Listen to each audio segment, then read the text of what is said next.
We are a part of the Mental Health News Radio Network.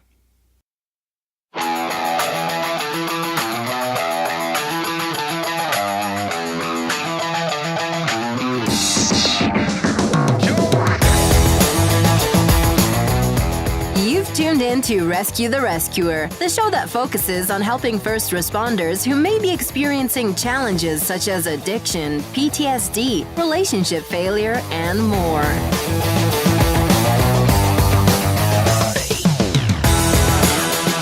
We use stories of struggle and recovery to highlight successful survival strategies for those in this powerfully stressful field of work.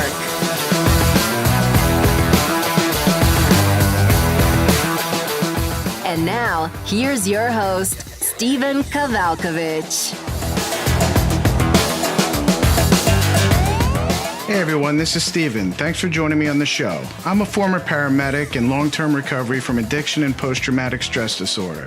I've created this podcast to help others who may be experiencing a story similar to mine find a path beyond their problems and towards a life that they deserve. Before we get started with today's episode, let's hear this short message from one of my supporters. Putting together this show has been amazing, but I couldn't have done it without the help of my producer. James Healy and the wonderful team over at Equine Media has been instrumental in helping me get the show off the ground and my message of healing to you. If you are like me and want to start your own podcast or write a book, but have no idea where to begin and are completely overwhelmed, you are in good hands. Give James a call today or set up a free discovery session and learn how you can quickly and easily get your powerful and important message out to those who need it. Head on over to recoveryinnovators.com for all the details. All right, thanks again for joining me, and let's get started with today's show.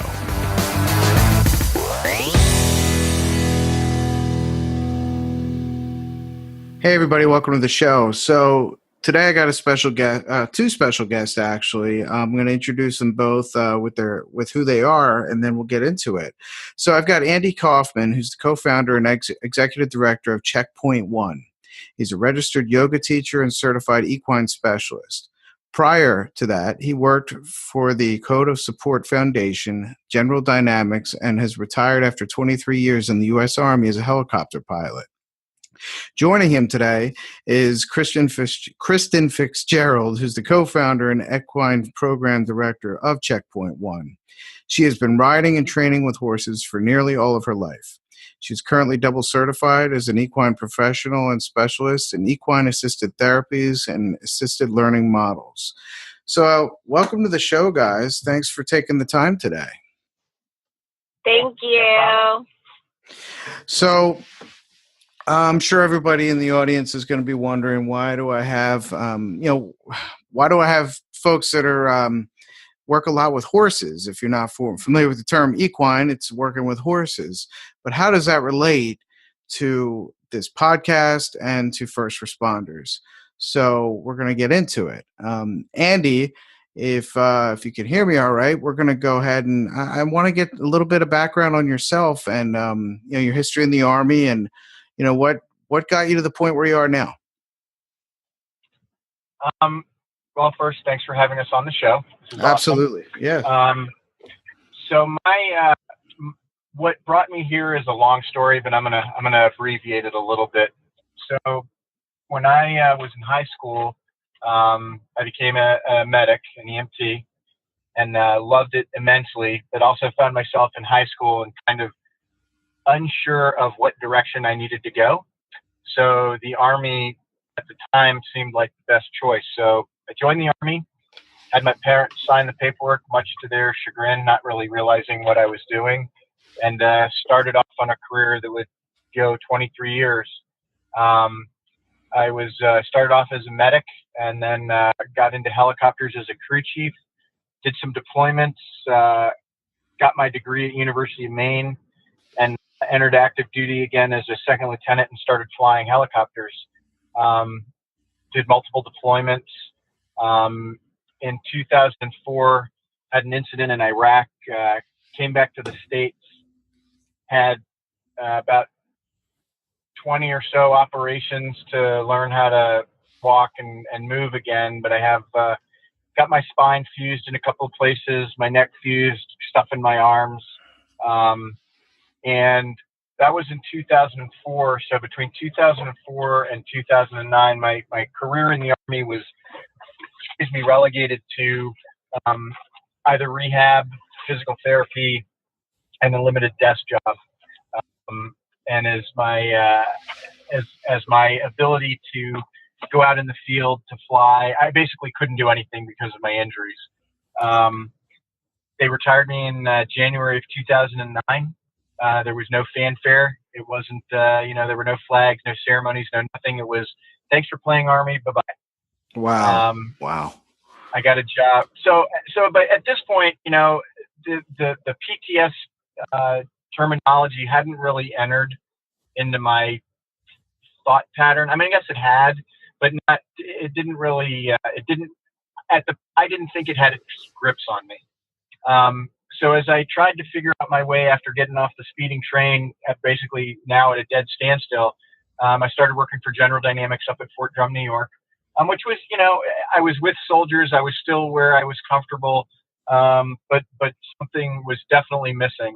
So after about a year of doing that, I decided, without the benefit of my family having any say, that we were going to move. So we picked up and moved down to the middle of nowhere, Virginia. And we're pretty much the middle of Virginia, nowhere. And I started, the seclusion started. I tried starting my own business. I found myself going down into a black hole of despair, not quickly, but steadily. So as I started to go down this path, I had a friend of mine that recognized that I was having some difficulties, and he said, "Hey, why don't you come to this Yoga Journal Live conference down in Florida?" It was during the middle of winter. I had walkers to help me walk. So I went down to Florida, knew nothing about yoga, and went to this conference. I hated it because I tried this yoga and I felt stupid, and I was a dude in the Army doing yoga. It just wasn't my thing. But I got involved in one of the meditation classes, and that really kind of opened up a new realm to me. So while I was down there, I ran into a guy named Dan Nevins, who's a double amputee, wounded warrior, helped him get his yoga certification. And we were talking, and he got injured around the same time I did, and we had flown and chewed in the same dirt in Iraq. So when I got back, I looked into to getting my yoga certification. So I'm going to fast forward a little bit. Sure. So I started working for this company called Coda Support Foundation, which is a nonprofit up in Alexandria, Virginia, and they help veterans and their families. And they work from they start at the house, city, town, county, state, national level to get them the support that they need. And it was wonderful for me because I was taking the train up to Alexandria, which other than that it was fine because I didn't want to fight the traffic. But I was working with veterans. I was working with families. Everyone that I dealt with over my career, I had something in my career I could share similarities with them. And I had a little, being a veteran, I had the insight to know what they were feeling in most cases and help steer them to what they could use. And that was going all great. And I was on a train ride back home, and one of my good friends called me up, and he was in tears. He was out of sorts. He knew that I was doing this work, and we were talking, and I was trying to get him to settle down a little bit. And he told me he had his gun in his hand, and I could hear his wife in the background. I could hear his kids screaming, and he ended up blowing his head off while I was on the phone with him on the ride home. Wow. So that trigger literally sent me off the rails. And I went back up to work at Coda Support for about a week, and we had a team come from Boulder Crest Retreat, which is another impetus in my life. And they're the only self-funded, private, holistic retreat for combat veterans and their families and Gold Star families. And it's up in Bluemont, Virginia. So he came and briefed us, and I took over the whole conversation. I said, "Holy crap, this is what I need to do. This is up front with soldiers, in their face, helping them." They have a 5-day program called the PATH program. And so I called the executive director and I'm like, I want to work for you. You know, I'm a stud. I'm the best thing since sliced bread. You'll love me. Hire me. And he's like, yeah, ha, ha, funny guy. Why don't you come up and go through the program yourself? And I went through several interviews with their psychologists, you know, to make sure that I was, you know, that I needed this. Got accepted into this program. And this is before, you know, the hiring part was just my pipe dream at this time. You know, it was all about coming to this program. So they said, come to this program. So it's about 2 hours from my house. Turned around about 5 times going up there because, you know, I was like, screw this. You know, this is stupid. I don't need this. You know, I'm too good for this. I don't have any problems. You know, the whole head game thing. Made it through the gates, and it was the best decision that I ever made in my life going to Boulder Crest Retreat. So you're paired with 5 combat veterans, and you go through a series. It's a 5-day program. Like I said, there's a series of holistic things that you do. You do rock climbing, you do kayaking, you draw mandalas, you sing. There's a lot of interpersonal communications work. You do yoga, you do archery. So everything that they do ties back to the combat warrior. And we do stuff with horses. Well, the horses is that's what led me to where I am now. So we did an episode with horses, and I was standing there, and one of my buddies was standing there in the corner of the stall. He had these mirrored glasses on. He had his arms crossed, and this big red horse kept coming up to him and smacking him in the chest. And he's like, you know, get away from me, basically, you stupid horse. I don't need you. And the horse kept doing it. And the guy that was with us stopped, you know, called a timeout and said, what is the horse doing? And he said, you know, this horse is just pissing me off. He keeps hitting me. And he's like, no, what is the horse doing? And he's like, I don't know. I just want the horse to leave me alone. And what he said was, you know, the horse wants you to open up. And that was it. There was nothing more said. Nobody said anything else. And we went up, you know, we finished our episode with the horses, and then, you know, we finished the program, and I learned transcendental meditation. And we came home. And about a week later, I had now started my yoga teacher training. And something inside of me said I needed to be with horses. So down the road from my house is a place called Wings of Hope Ranch. And I had coached the executive director's son in lacrosse. And I called her and I said, look, I don't know why, but I need to be with horses. And so I went over and I started mucking stalls, picking feed, feeding horses, you know, everything that, you know, little teenage girls love to do, but full grown men don't really like to do. But at this point, I love doing it. It was just something about being with the horses.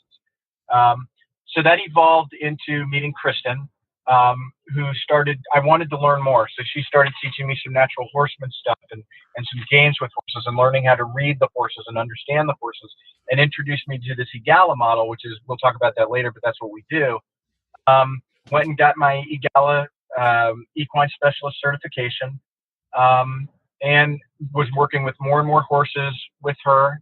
And one day we were sitting around and I said, you know, we need to do something, because the horses, through this EGALA model, I mean, I learned more about horses than I ever would, and how they're a soothing aspect to my life and other people's lives, not just military, but everybody. So, you know, we put our heads together and I'm like, let's do something for veterans.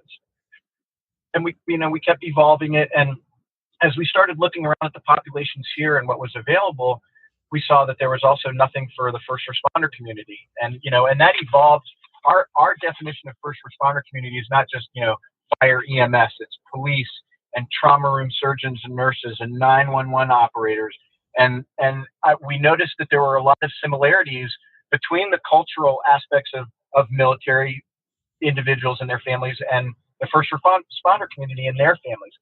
So we put, you know, we said, let's do this at no cost. And we started doing it. And we, one of the farms that we work at, the lady had an open area of 33 acres that has a stall and some other stuff. And we basically went in there and asked her and said, hey, we want to do this. Will you help us? And she said, yes. So that brought us to checkpoint 1. And, we're relatively new, but we're seeing a lot of people. Word is getting out there. And I love every aspect of what we're doing. You know, we're doing Vietnam veterans, current war veterans. We're doing kids, family members, firefighters, police, EMS. And it's, quite frankly, right now, the community that we're touching more than any is the EMS, EMT, firefighter, police community. So anyway, so that's a real long story. Yeah. And he tried to condense it. And it can be longer. No, I mean. So yeah, so that's That's how we got here. So anyway, so my work with the horses told me it literally saved my life. So. Well, and believe me, that wasn't a long story at all. That was great. That was, that really hit the right points. And, I'm going to kind of try to unpack it a little bit. Do you feel, because right nowadays, especially, with our culture today and the rate of suicide and addiction and, lack of funding or lack of research or lack of knowledge about mental health, issues. PTSD is obviously, I've been speaking obviously to a lot of people lately who they hear the word PTSD and immediately they say, well, I'm not a veteran or I'm not a military person, so I couldn't possibly have PTSD, because there seems to be a disconnect that people think that it only happens to military people. However, you're someone who's experienced it firsthand, and yourself and your colleagues and your fellow servicemen and women. But obviously, it could touch anybody. It doesn't have to be a specific profession or field. It could be anybody, right? Right.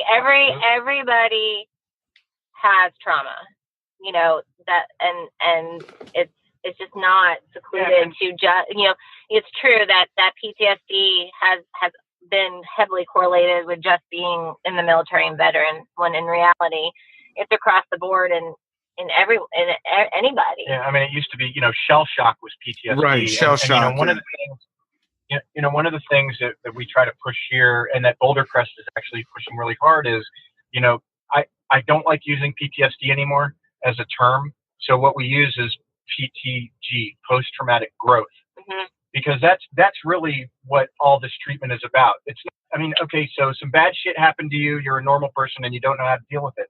Well, here's some tools to help you move past whatever that trauma is. And that trauma could be,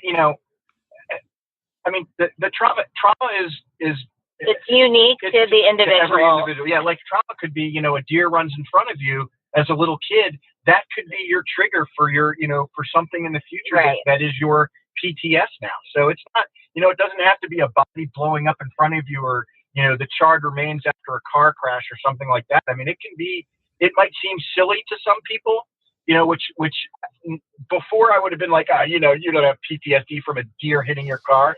But now, that I've been through this and my personal growth, I don't laugh at anybody that says they have PTSD because, a squirrel ran under their tire. That's a little extreme, but it's, it's not a laughing thing. And for people that don't understand it and say, oh, you got PTSD, I feel so bad, blah, blah, blah, sometimes all I want to do is smack them because they don't understand. They don't understand. And I think, what we do is unique, both to Kristen and I, is that we each have our military involvement background, but it is so intertwined with this, like I said, with the EMS, EMT community, just the similarities, that the ease of conversing and these people opening up to us when they're here is, it's like being with a long lost friend.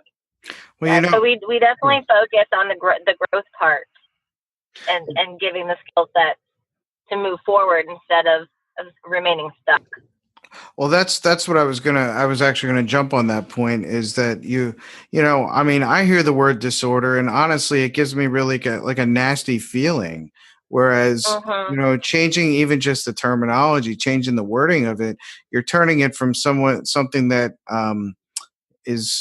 can be viewed as, just by its very wording, it can be a liability, versus you're turning it into an asset. Right, exactly. And there's something called the what is it? Emergency responder. Yeah, there's a new term. Maybe you've heard of it, Stephen. It's emergency responder exhaust syndrome. Yes. That's something that's kind of been a thing, and we've used it several times, and it's something, we're at Checkpoint. We want to be resources for our community, EMTs, firefighters, police, to manage their stress management, the yoga that we do, the mindfulness, the horse work. Well, you said the word that I always used to term it as burned out. it's pretty much the same thing, you know. Yeah. I Yeah. mean, Yeah. you know, I mean, Trauma fatigue. Or trauma fatigue, or, compassion fatigue. yeah, compassion fatigue, battle fatigue. But at the end of the day, whatever you want to call it, it's creating, you know, self-destructive and just life-destructive habits and behaviors and, Mhm. you know, maladaptive situations that is ruining. I mean, I'm sure since you guys have been doing this work, especially like I'll go to like the military background. I mean, the divorce rate and is gigantic. The suicide rate, gigantic. Same as in, like you said, the similarities.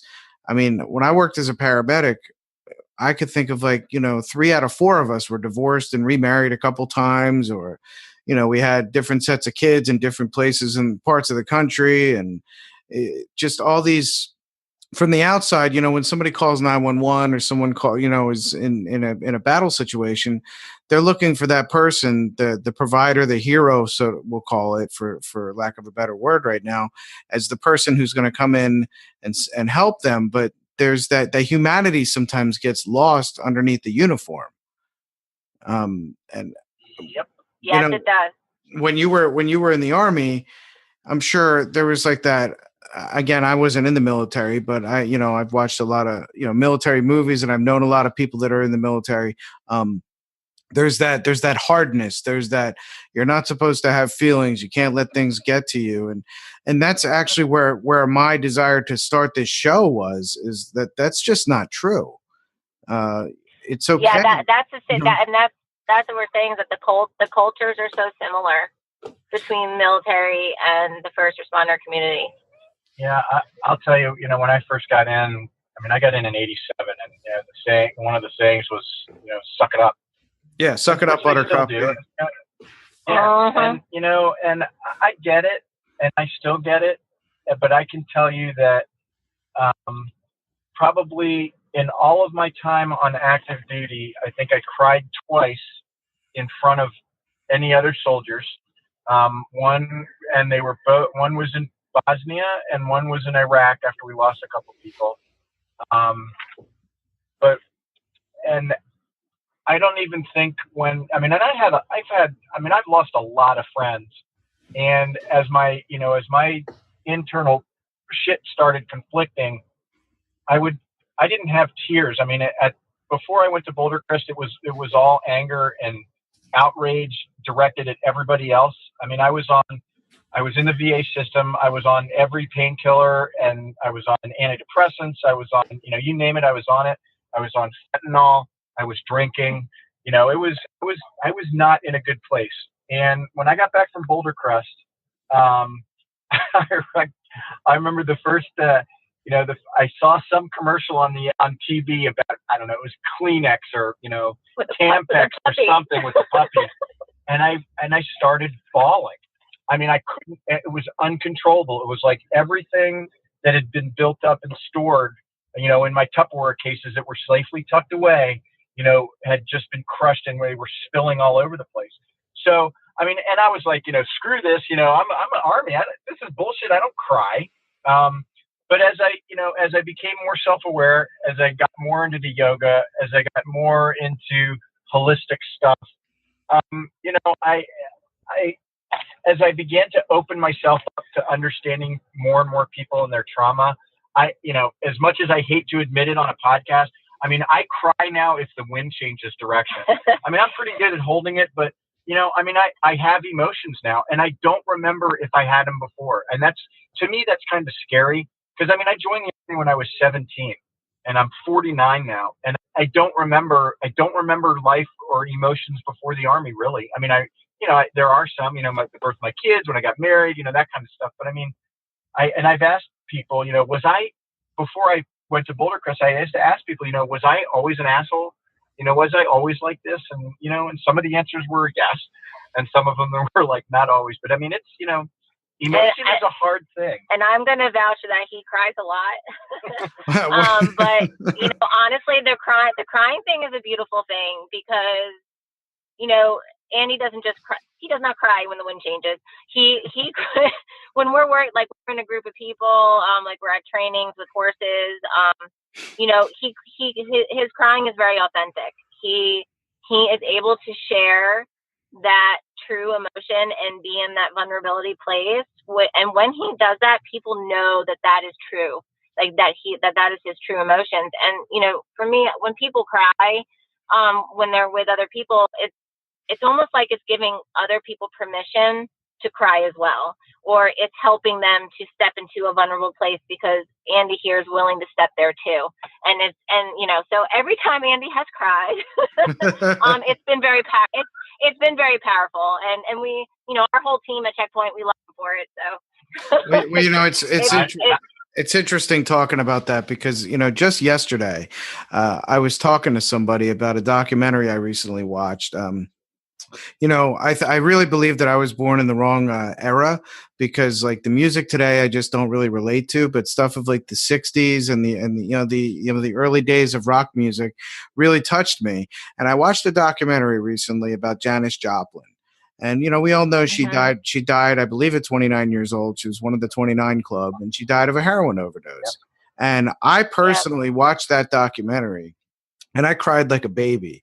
And I was telling this guy about how I just watched that documentary. And I literally was just saying that I just watched this documentary and I started crying. And he's like, "Are you all right?" I was like, yeah, I'm good. But like for some, like, you know, I'm all right. But what struck me was like, I mean, for her, like her music just had this place that just hit my soul anytime I hear it. And you know, and that's not necessarily the point, but the point is like, just like you, like I used to hold that stuff in because I didn't, you know, I thought I wasn't allowed to do that, or somebody waste of energy. Yeah, or somebody would shame me or something, or whatever. Exactly.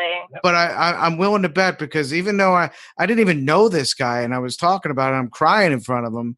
I was like, not in any way afraid or feeling in any way embarrassed. I was like, dude, I'm just, you know, that's where connection happens, I believe. Like, you know, where we can be real with people. Yeah, and that's, you know, I'm probably jumping ahead. You might ask this, but like we had, you know, when we give tours, people, veterans or police or whatever, they'll call up and say, yeah, you know, I want a tour, which we interpret as I would like some help, but I need to feel you guys out first.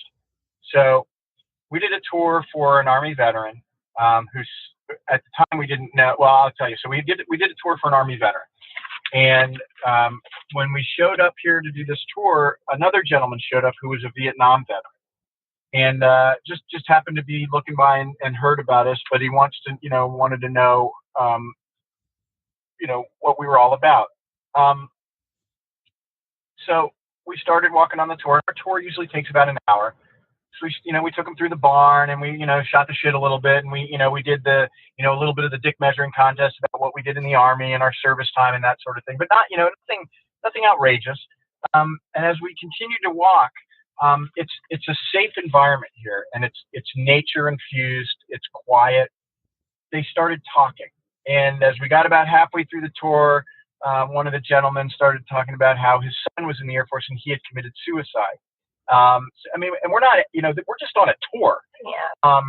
And as we keep coming around and, you know, we're almost done with the tour. Well, this Vietnam veteran starts talking about how he was abused and, you know, and just other stuff. And I'm not going to go into any specific details, but, sure, you know, we were hugging, we were crying, and, you know, it was just a tour.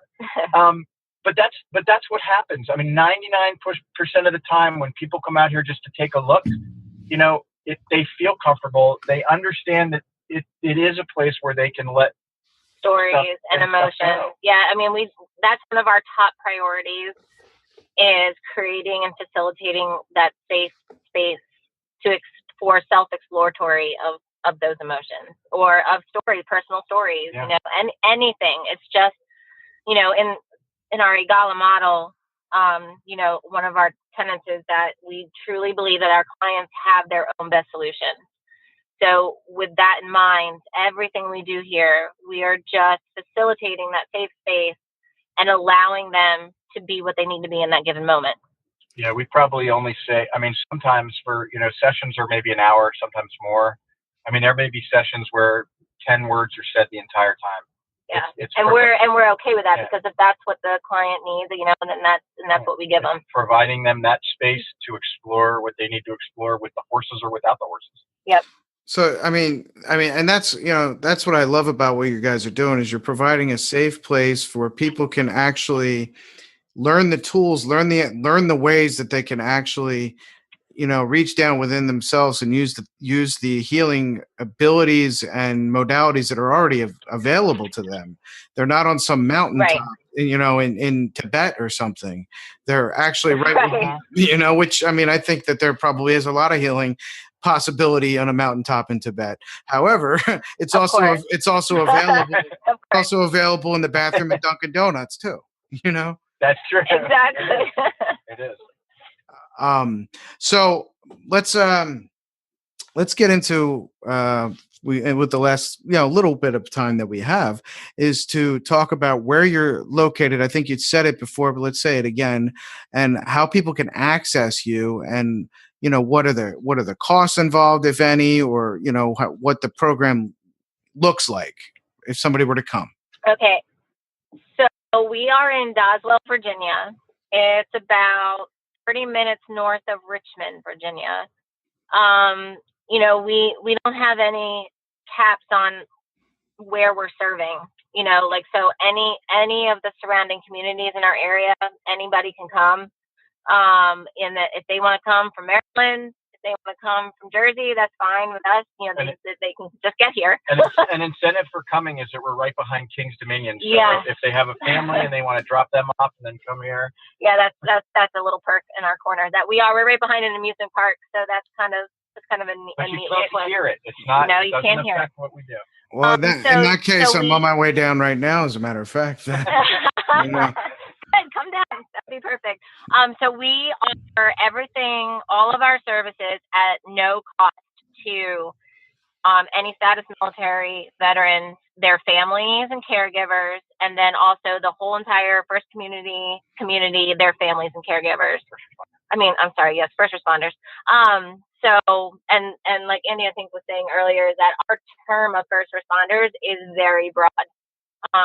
We do 911 dispatchers, trauma room nurses and doctors. So we kind of take that out a level. But so yeah, it's at no cost. And let's see, so the programs we offer right now, we have yoga classes every week. We are in the beginning stages of doing horse mindfulness. I guess 7-week session, 6-week session. We're in the works of coming up with that. And then of course we always have our Eagle model services available at any given time. So that's our mental health piece.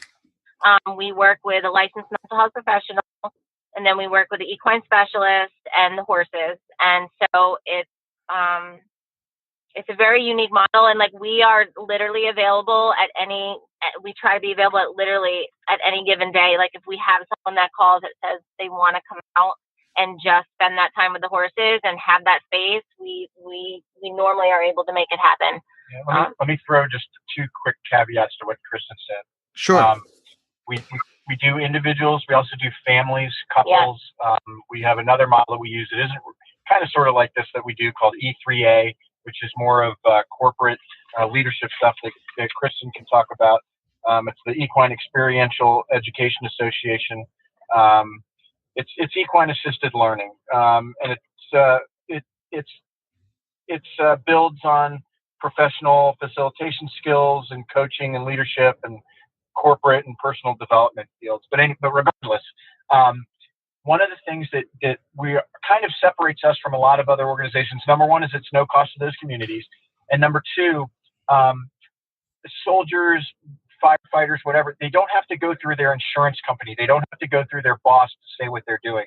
We're bound by the same HIPAA laws as everything else. Confidentiality. But it can be done under the radar, if you want to use that term, because it's a stigma thing, and if somebody doesn't want anybody to know, they don't have to. So yeah. Okay, we totally really get the stigma thing. That's really I know that's the idea of your boss or your coworkers or your subordinates even finding out can be very prohibitive in reaching out and asking for help. Yep. So, And so we are here for that kind of, behind King's Dominion, under the radar, confidentiality piece where, like, yeah, you can just say you're going to go play with some horses. Or say nothing at all. Or say nothing at all. And yeah, so we definitely take that pretty seriously. So all right. So you said there's no cost to be a part of this, to come down and work, work with the horses and get to learn these things. But how are you guys funding it? I mean, someone's got to pay to feed. It's like the $1 million question. Well, right now, we're, like I said, we're relatively young. We officially started in February, and right now our funding comes from asking people for money. Everybody we can think of. We are having a fundraiser, a VIP event in October that we're going to be looking for some sponsors and maybe some large donations or board members or things like that. But through our website, there's a donate button. And you can go on there and donate $5. You can donate $5,000. I mean, right now, one of our goals, so we've got the facility that we have, and there are a lot of improvements that we'd like to do, but we're able to do our mission right now with what we have. Yeah. Our biggest hiccup right now is having a full-time mental health professional. So what if, we'd love somebody to come up and pay for a year for a mental health professional to work for us. But I mean, we're doing it, and we're like every other new nonprofit small business. I mean, we're not in struggle mode, but we're watching every penny that we spend. And yeah, we've got horses to take care of, and yeah, we've got guys and gals to take care of. And so either way, it's going to happen. But the smallest amount to the largest amount helps. Yeah, everything helps. I mean, yeah, we're sustaining right now, barely. We're able to do the work we need to do for the people coming our way, but we do want to continue to grow. Yeah. And be able to offer more to the community. One of the things we want to do is we don't have an indoor facility. So one of the things that we're looking for capital for is to build a cover around our round pen, so we can do it when it's raining or when it's cold out. We want to level an area of ground so we can build a labyrinth, so folks can walk through with a horse, or if they're in a wheelchair, they can take the wheelchair through. So there's a lot of little things that we would love to do. We've got a pond. So if somebody comes and they don't want to do anything with the horses, and maybe this hour session that they come to, they just want to go sit down by the pond and do yoga or fish. So we want to put in like a little tiny dock there where guys can get on the water. So I mean, we've got the facility is beautiful, and without it, we wouldn't. We are so lucky to have what we have. And so we're thankful to our so Glamorgan Manor is the dressage manor. I'll give a plug for her. Thank you to Leanne Hansen for helping without us her, do this. we wouldn't be able to do this, what we're doing. So. Well, let me say this. I love you guys. I love what you're doing. I love your passion for what you're doing. Everybody I have on the show so far that we've had thus far is people that have had their own personal experiences, which have driven their passion to bring these personal transformational experiences to other people. And, if you tell somebody you went to a good restaurant, it's just an opinion until they try it themselves. But if you've done it, you can speak from your place of been there. And that's so powerful. Yep. We got introduced through, somebody else who is obviously now a huge supporter of what I'm doing. And, I believe that there's no coincidences or accidents. Everything just happens for a reason. And the fact that we all hooked up is so awesome. What I want to do is just let I want you guys to take a minute or a couple minutes here to, promote the heck out of your how do people find you? And talk about the fundraiser you have coming up. I don't know if you guys you said you have a donate now on the website. I didn't know if you had another a crowdfunding or a GoFundMe or something. I didn't know if you had anything like that, but whatever, take this few minutes to promote the heck out of your program. So you have to go to our website, which is www.checkpoint1.org. You can explore, what our program looks like, what the EGALA model kind of is. We are military accredited, special military accredited through EGALA. Andy's pretty humble, but Andy is actually on the EGALA Military Task Force Board. And the EGALA organization is actually a nonprofit itself, and they are internationally recognized for being a leader in the equine assisted therapy, psychotherapy realm. So you can find out a bunch of stuff there. There's some videos on there that are really powerful about, other veterans and their story with what the horses do for them. There's some great yoga. There's a yoga article on there for PTSD and trauma. And yes, the donate button is there. We're on Twitter. I forgot. We're on Twitter. Facebook. Yeah, we're on Facebook. Twitter is Checkpoint 501c. I think it's Checkpoint 501c3. Yeah. Is what I think we're it is. On Instagram. So we're getting the social media. We have had some crowdfunding, whatever the heck they are. Yeah. We're really I'm that old. I do know what some of these things are.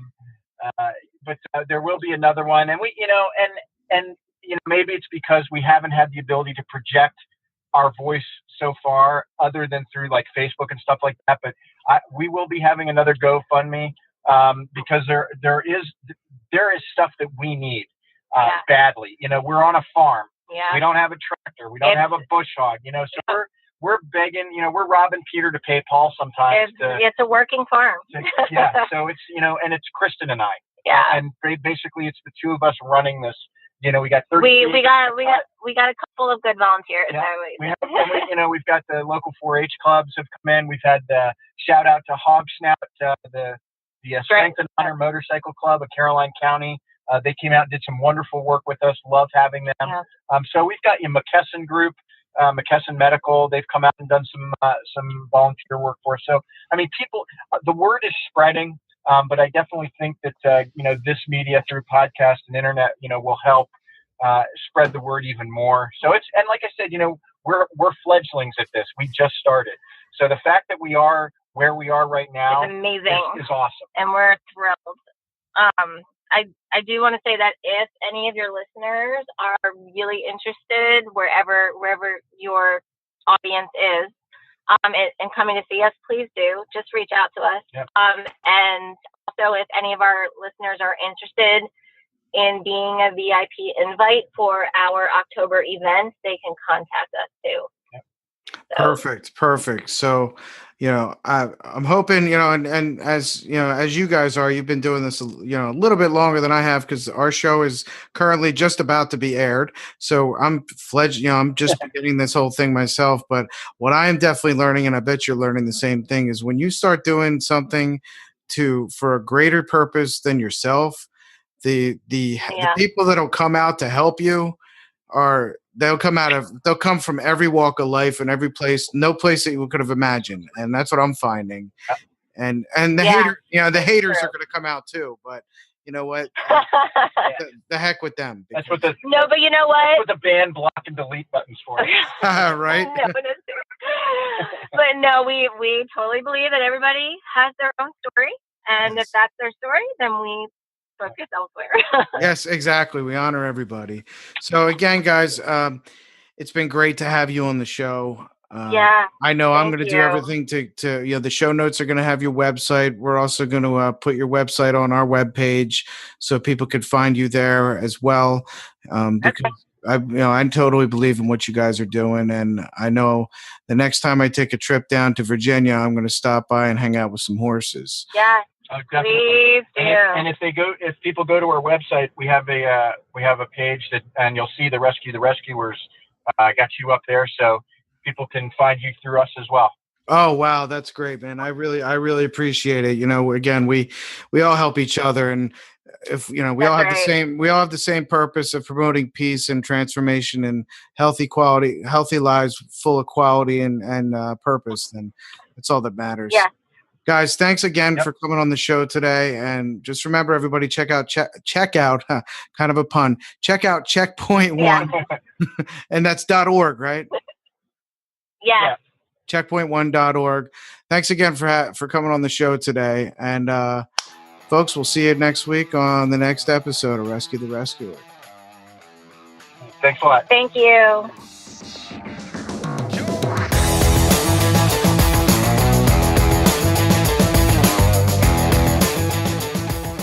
Hey everyone, thanks again for listening. I really hope it'll help you or your loved one. If you get a chance, I really would appreciate it if you could head over to iTunes and Apple Podcasts and leave a review. It will really help me out in many ways. Take care everyone, and remember, you are not alone in your struggle.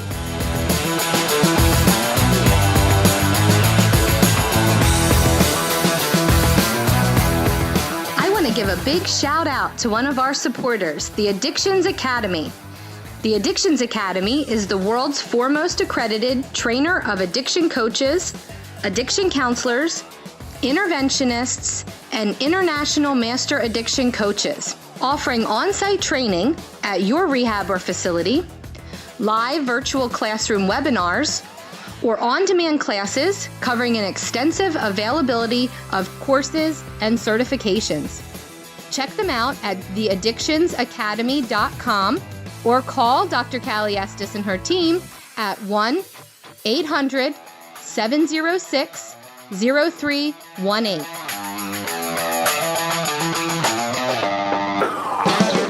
Thanks for listening to Rescue the Rescuer. For show notes and more, head on over to rescuetherescuer.com.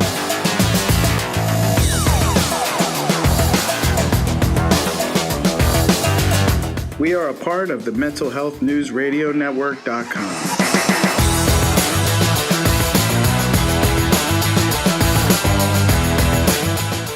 This show is produced by James Healy of RecoveryInnovators.com. If you have a message and want to start a show of your own, contact him and let him know that we sent you.